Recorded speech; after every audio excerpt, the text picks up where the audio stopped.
We come together, Tom, um, in unusual times in Canadian history. Uh, One of the books that you have been a contributor to, and I believe an editor in, is called Grave Error, and it is making quite a bit of noise in the community of Quesnel, BC, at the moment. Your thoughts on that, sir?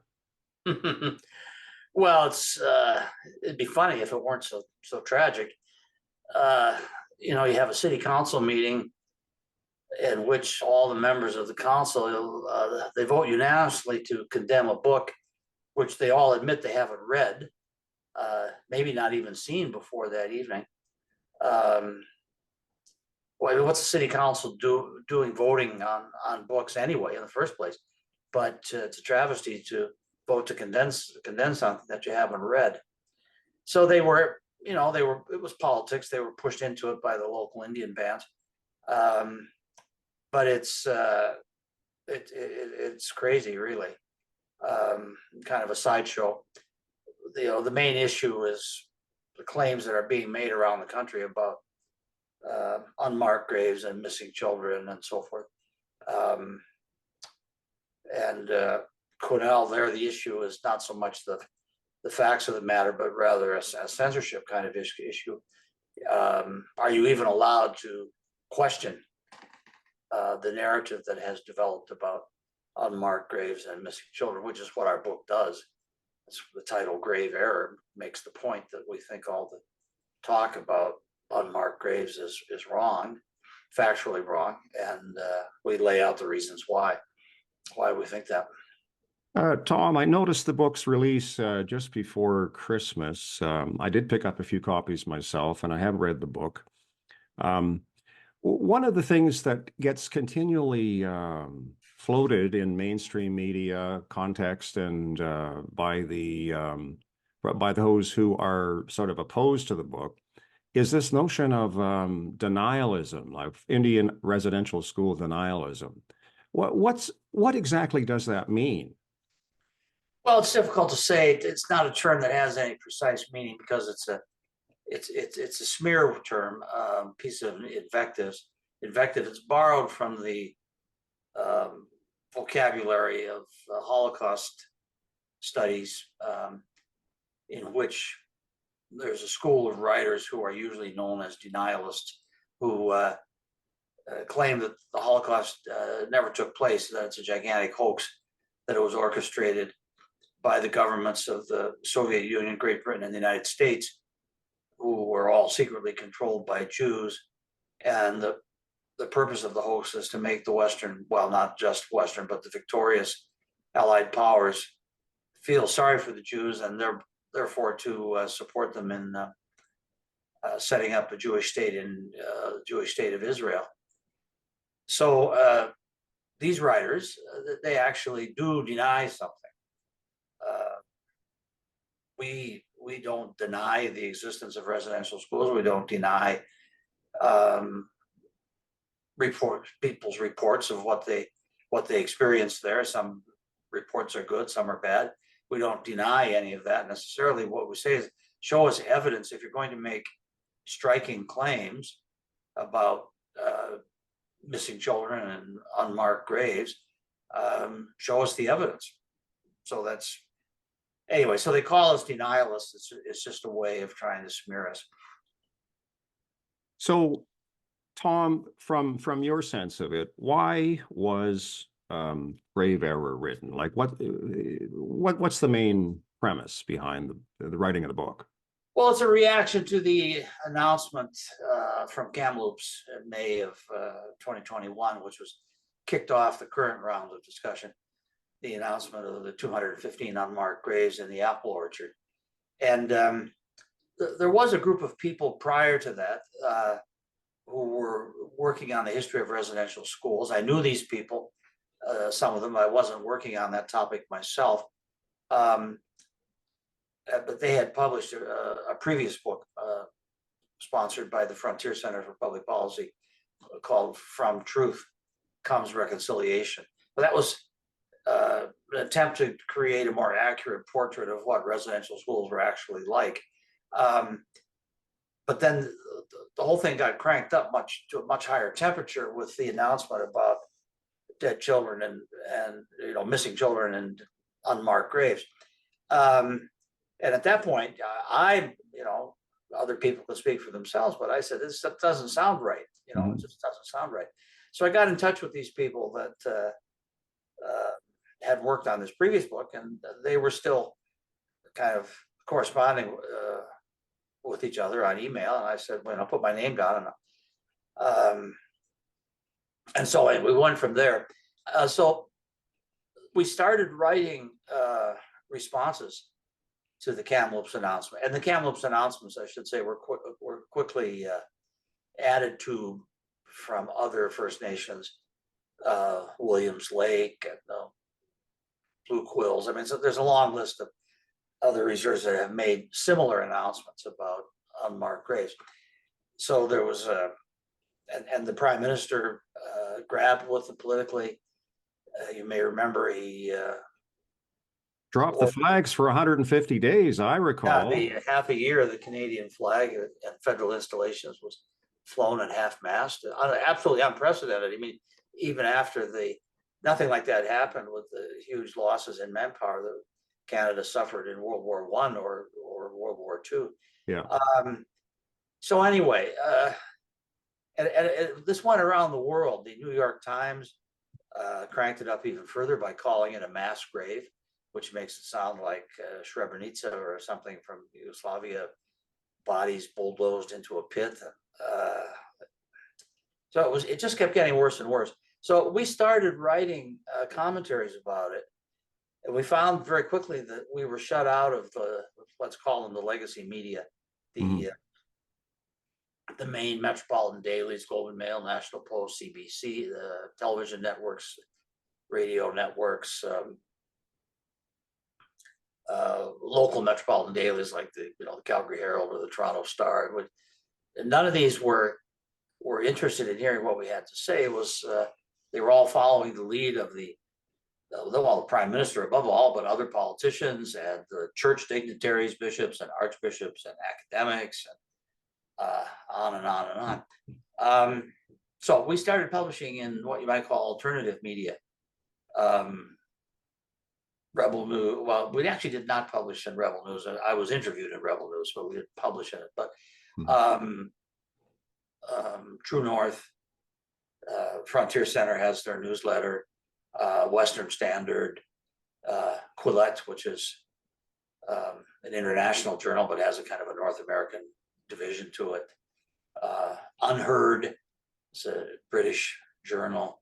Anyway, wherever we could find an outlet willing to take what we were writing. So there's a couple of dozen of us working on this. And so we started to accumulate articles about different aspects of the general issue of the unmarked graves and missing children. And so at some point, I can't remember when exactly, we decided that it would be worthwhile to bring the best of these articles together into a book and try and touch the main bases.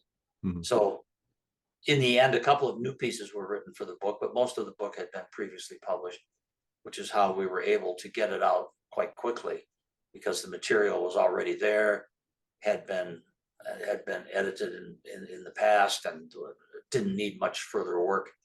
And then we just commissioned one or two other pieces to fill some gaps. And True North offered to publish it. They were interested in pursuing it as a cause, also to make some money from the book. They're a business, they have to make money. But for them, it's also a cause. And so that's how it came about. And so it was published on December 4th of 2023. And I guess I'm kind of proud to say it's been labeled a bestseller ever since. Yeah, I picked up on your skepticism myself after the Kamloops 215, and no follow up, like investigations. There was no forensic excavations to verify the findings and so on. And later reading that this was the one site of a septic field, like tile field installation from past records. It struck me as rather odd. And I mean, so I was patiently like waiting, like I think most Canadians, for further investigation on this. But it's coming up on our 3rd-year anniversary. And there has been no criminal, I mean, we've had a House of Commons unanimous vote that the whole matter was a genocide.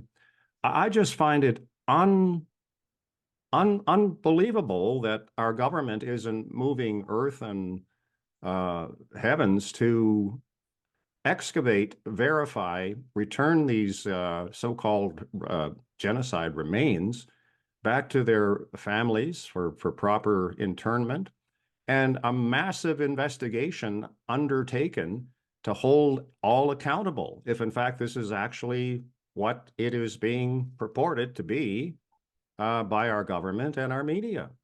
Yeah, it is. It really is unbelievable in the literal sense of the term. You can talk to any geologist or geophysicist, and I've had this conversation many times, and they will tell you that ground penetrating radar is a useful tool, but it doesn't tell you what's underneath. It shows that the soil has been disturbed in some way, possibly by previous digging or rock slides. I mean, there are all kinds of ways in which soil can become flooding, disturbed. So if you want to know what's there, you have to dig.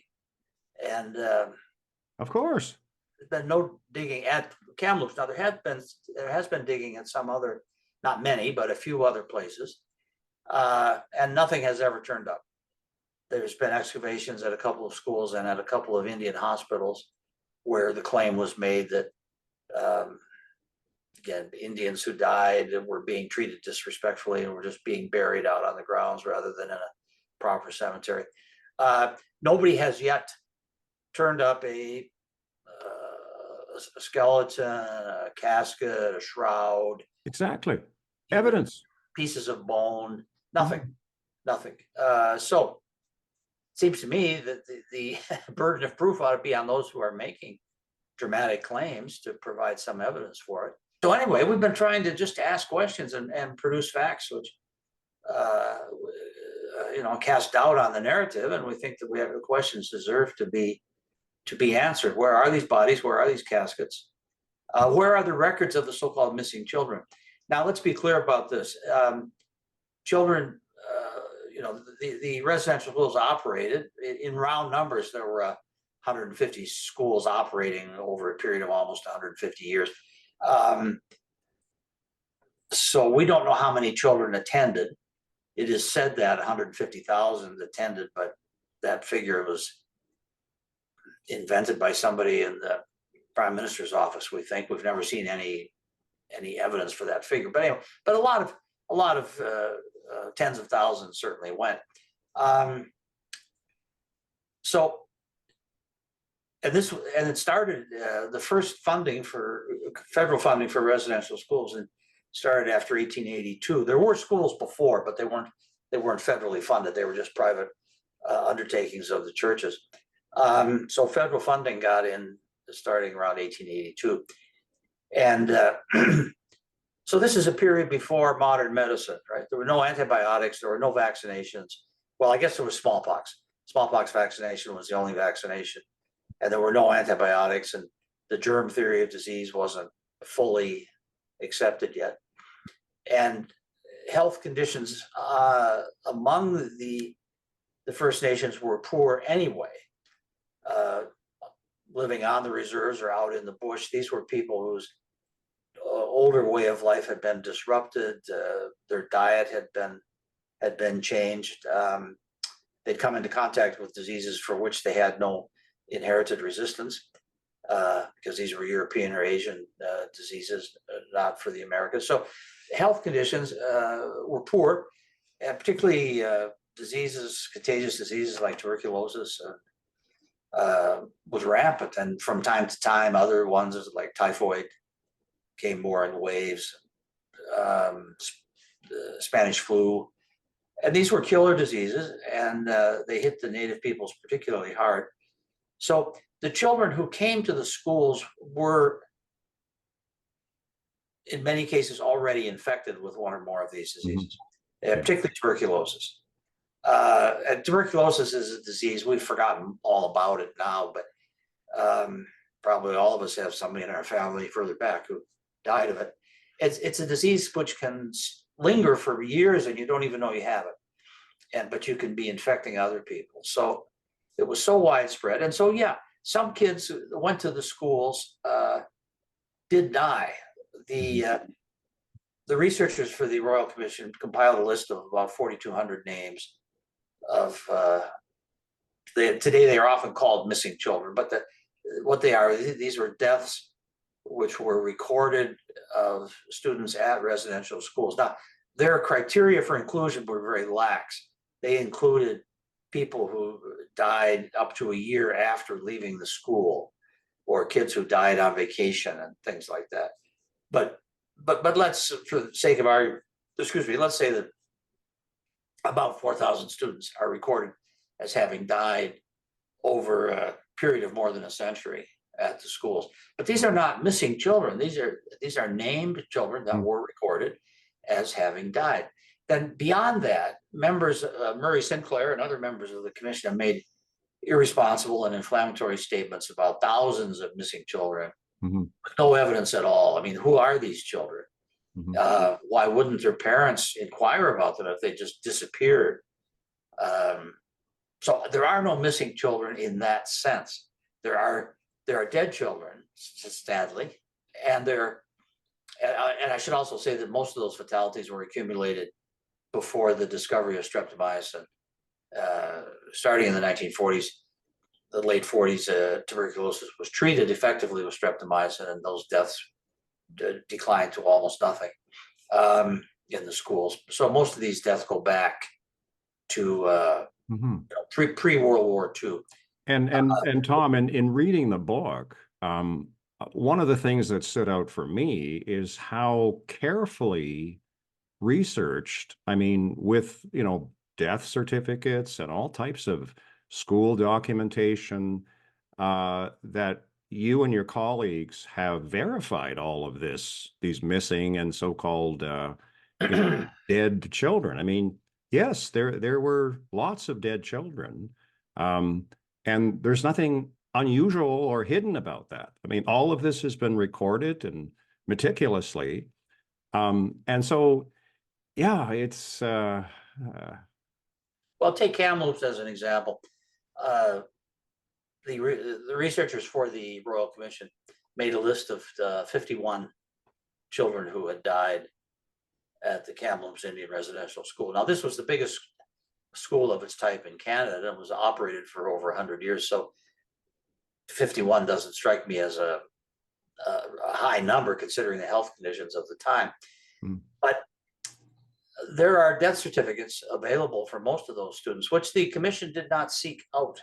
Now, this is research malpractice to not consult an obvious source of information. Of course. So one of our people went to the BC Department of Vital Statistics, or whatever they call themselves, and was able to obtain 35 death certificates, which is pretty good considering that, some of these deaths go back into the early 20th century or late 19th century.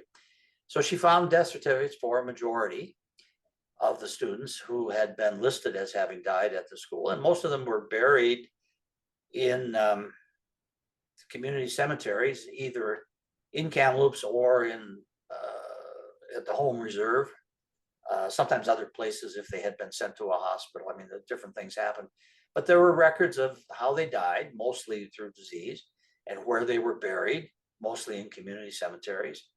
And so if the, and this is just one researcher paying $5 a pop out of her own pocket to get death certificates. If the Royal Commission, with all their millions of dollars of resources, had done what they should have done, they would have been able to document what happened to the vast majority of these students who died.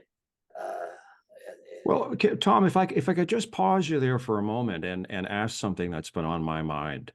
The Truth and Reconciliation Commission, headed up by Murray Sinclair, it was a more of a performative investigation than it was like a investigation.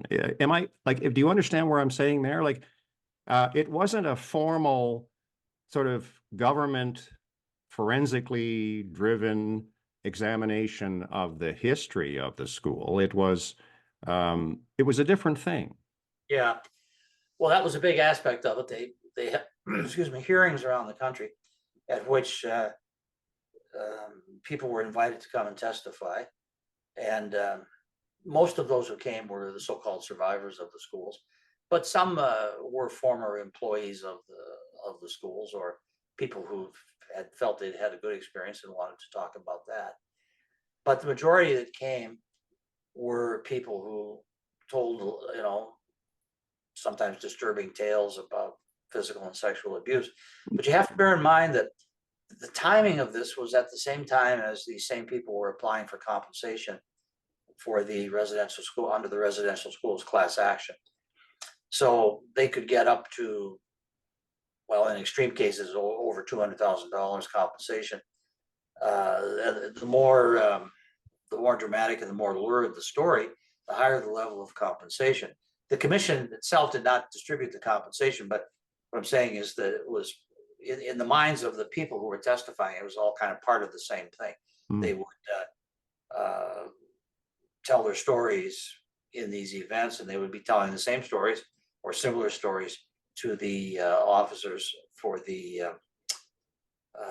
government of Canada that was going to be giving them the compensation for attending. So yeah, there was no cross-examination. The only checking really was to make sure that the student had actually attended the school at the time that he claimed. And if he named an abuser, then they would check and see if that abuser actually worked at that school. So there were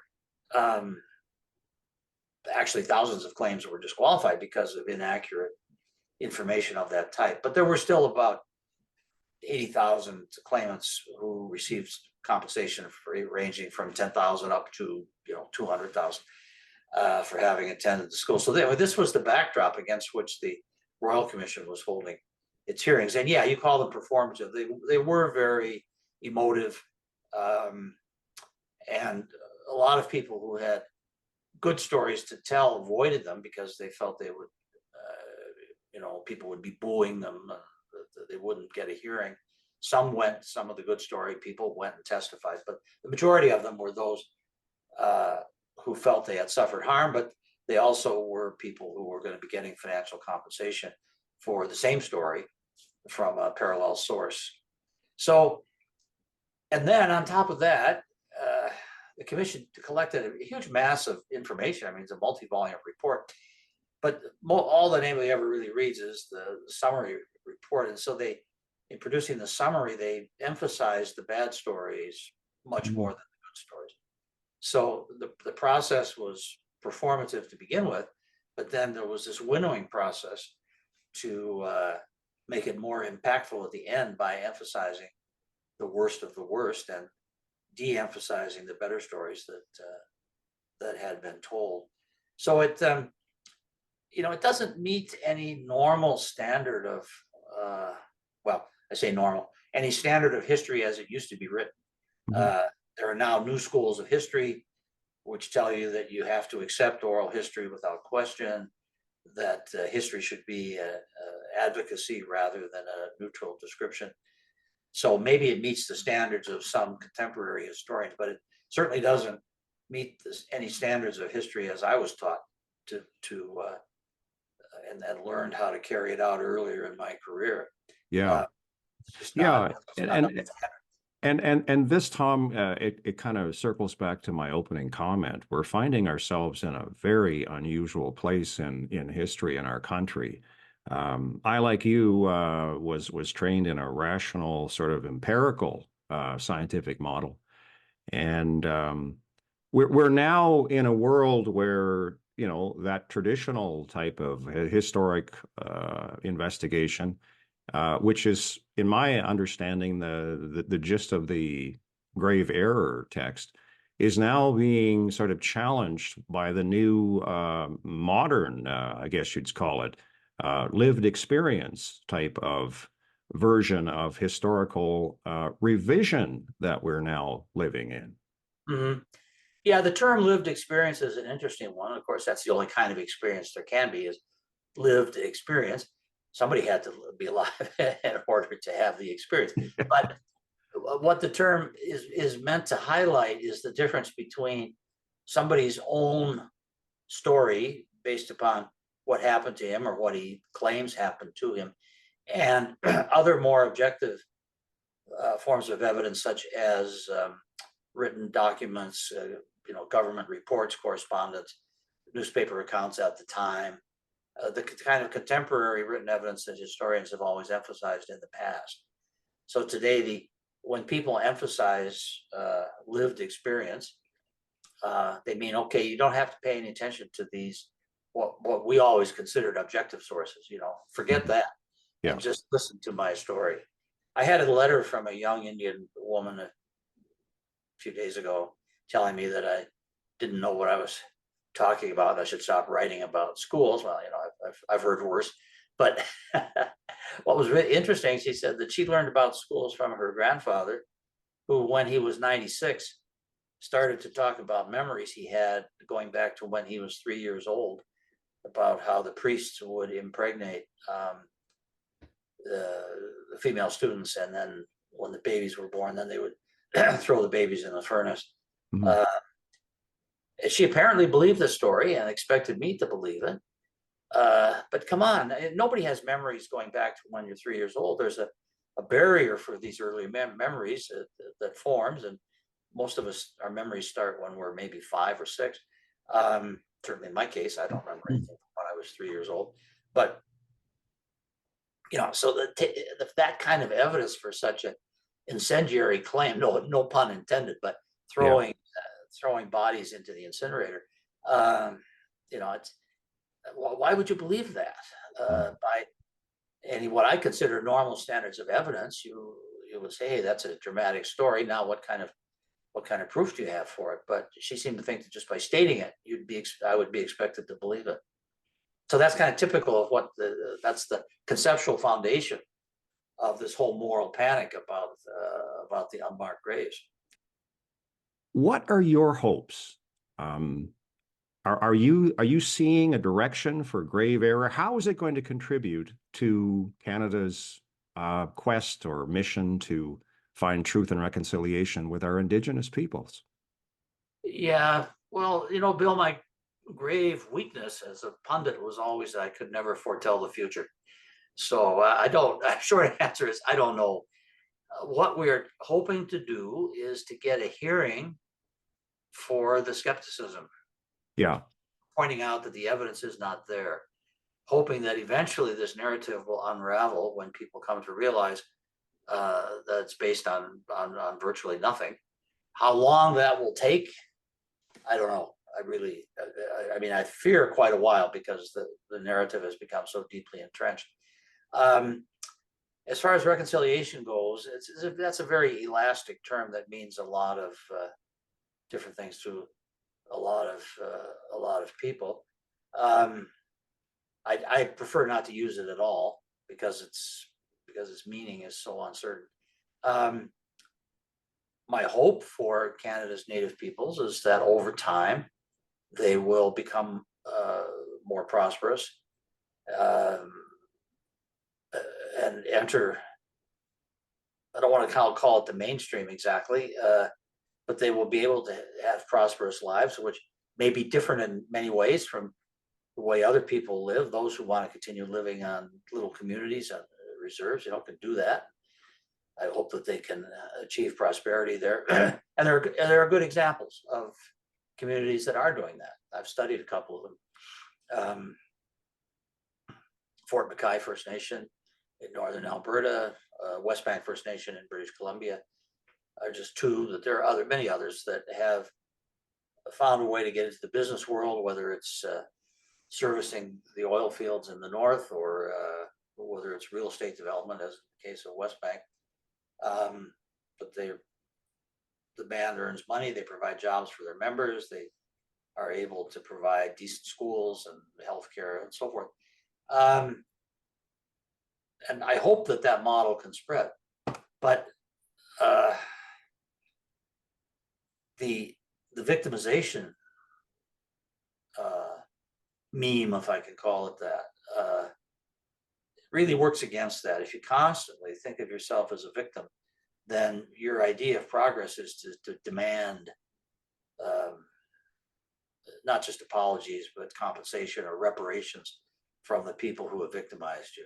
But that's not really how prosperity has to be earned. It's not something that can be received, Mm-hmm.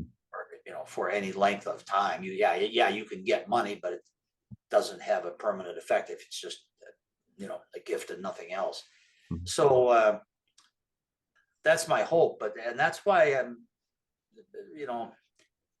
so troubled by this whole episode of the unmarked graves. I mean, in a way, it's just a kind of a crazy story, and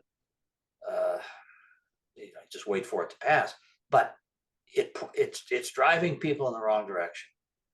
Instead of becoming self-sufficient and prosperous under their own efforts, it drives them to demand reparations. Well, and I think it also divides us as Canadians, Tom, like non-Indigenous and Indigenous alike, because I mean, it's quite clear. I have some acquaintances that they actually believe this stuff, like the mass graves and all this genocide, and yet there's no evidence, like like forensic evidence, physical evidence. Yes, there's lots of stories, Mhm. but so I mean, this is a very unusual time in Canadian history. Yeah, I can't think of a comparable moral panic in Canadian history. You might point to the McCarthyism in the 1950s in the United States, which had some of the same attributes of a moral panic. But I mean, there actually were communist spies in the federal government. There weren't nearly as many as Senator McCarthy made out, but they did exist, and there were some important cases of espionage. So even that isn't the best. I'm trying to think of something based on wholly false stories. You can, historically, you can find these things in small settings, like lynch mobs in small towns. The rumor goes around that so Mhm. and so raped somebody's daughter, and they say, go get the rope, get the pitchforks. Yeah, those sorts of things have happened. But something that grabs a whole nation, Yeah. and a large nation, we're now almost 40 million, maybe over 40 million. I've lost track. Yeah. But we're not some little town in Mississippi. This is a large, modern, prosperous nation, well-educated people, and yet a story like this can take over the popular imagination and can be endorsed by government at all levels and by all the church. I mean, the churches are throwing their own missionaries under the bus. The archbishops are admitting, in effect, that their own missionaries were murderers. Yeah, and this is the other part of the story that it just strikes me as being sort of incredulous. Like there were so many thousands of Canadians that gave their lives in the North teaching, working in these schools, and then not all of them were teaching. A lot of them were in the maintenance departments. They were involved in cleaning, cooking, and a lot of these folks that were employed in the schools were of Indigenous heritage themselves. Oh, And sure. and everyone is being sort of painted with the same brush as a whole sort of been part of a conspiratorial, like a genocidal conspiratorial. Like it's just when you really stop to think about it, Tom, it's just so fanciful. It's like a fiction. Yeah. Well, I go back to what you said at the beginning of our conversation. It's a strange time. I can't think of any other time in modern history where something like this has happened. I mean, yes, in medieval history, you can find parallel examples, often mobilizing hostility against Jews in Europe and so forth. But in a modern, highly educated, more or less secular nation, Yeah, I don't know what to make of it. I mean, I hope this is not the just the prototype for more of the same. Well, and you know, I mean, part of the problem here is that trying to get a narrative based on empirical facts and documents, and as you say, news reports of the day, there's so much resistance to having that narrative put into the mainstream through the legacy medias and other. That's quite suspicious. Like, Yeah. why is there so much resistance to have like to have an alternative view, Mhm. especially one based on such reliable data, suppressed? Yeah. Yeah. I well, it's part of the what's often called the woke uh, worldview or progressivism, and there are a lot of different definitions in that. I mean, for example, people who subscribe to that ideology will often say that speech is violence. So by raising questions about a story, you are committing acts of violence against those who Mhm. are spreading the story. They've got their whole Alice in Wonderland set of definitions, which all kind of hang together in a crazy way, and that's what they invoke. And this ideology has made great inroads uh, in our culture, often taught in schools, universities for sure, and now even in schools. And so there are more and more people who've been exposed to it, maybe don't believe it totally, but they have absorbed some of these ideas, so that just the very act of asking a question becomes an act of violence that has to be suppressed. Wow. What a very strange time we are living in, sir. Thanks Thank again, Mr. Flanigan, and the best of luck to you and your colleagues at and with Grave Error. Okay. Bye-bye. Bye-bye.